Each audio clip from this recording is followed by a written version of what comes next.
First of all நூடுல்ஸை இந்த மாதிரி சுடு தண்ணியில் சால்ட்டு போட்டு கொஞ்சம் நேரம் நல்லா கொதிக்க விட்டு எடுத்துக்கோங்க.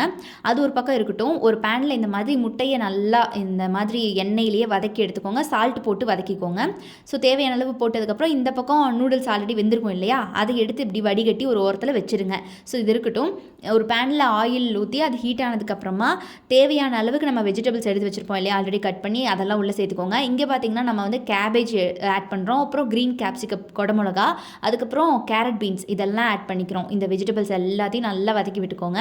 ரொம்ப நல்லா வதங்கி ஆகணும்லாம் கிடையாது. பிகாஸ் அது ஒரு மாதிரி பொரியல் மாதிரி ஆயிரும். கொஞ்சம் இந்த அரை பதத்துலேயே இருக்கட்டும். ஸோ உப்பு போட்டுக்கோங்க. தேவையான அளவு உப்பு அப்பப்போ ஆட் பண்ணிக்கிறது ரொம்ப நல்லது. பிகாஸ் நீங்கள் மொத்தமாக கொட்டி அப்படி ஆட் பண்ணிங்கன்னா டேஸ்ட் ஒரு மாதிரி இருக்கும். ஸோ அப்பப்போ உப்பு போட்டுக்கோங்க. அப்புறம் மசாலாஸ் ஆட் பண்ணிக்கலாம். மசாலாஸ் இங்கே பொறுத்த வரைக்கும் பார்த்தீங்கன்னா கரம் மசாலா, மல்லித்தூள், சிக்கன் மசாலா, அப்புறம் தேவையான அளவு காரத்துக்கு தகுந்த மாதிரி மிளகாய் பொடியெலாம் அம்மா போட்டிருக்காங்க.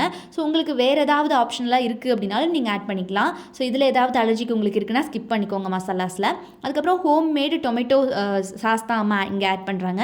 ஸோ வெளியில் வாங்கி ஆட் பண்ணுறத விட அம்மாவுக்கு இந்த டேஸ்ட் ரொம்ப பிடிக்கும் ஹோம்மேடாக பண்ணுறது. ஸோ அதனால் இவங்க ஆட் பண்ணிக்கிறாங்க. உங்களுக்கு எப்படி தேவையோ அப்படி ஆட் பண்ணிக்கோங்க. இப்படி பண்ணும்போது செம்மையாக இருக்கும். அது ஒரு மாதிரி நமக்கு வெளியில் கடையில் வாங்குகிற டொமேட்டோ சாஸை விட இது சூப்பராக இருக்கிற மாதிரி இருக்கும்.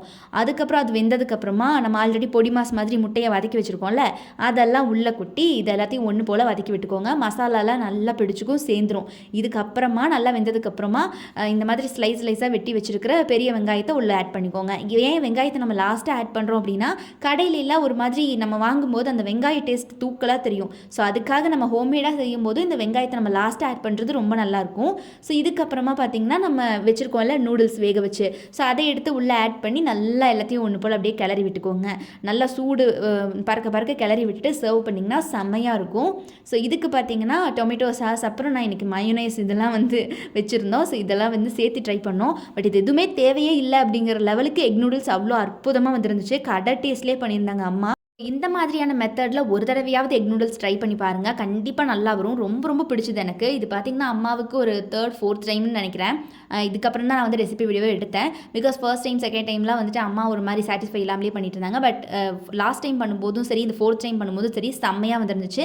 ஸோ அதனால தான் நீங்களும் ட்ரை பண்ணி பாருங்கள். பண்ணிவிட்டு எப்படி இருந்துச்சுன்னு சொல்லுங்கள்.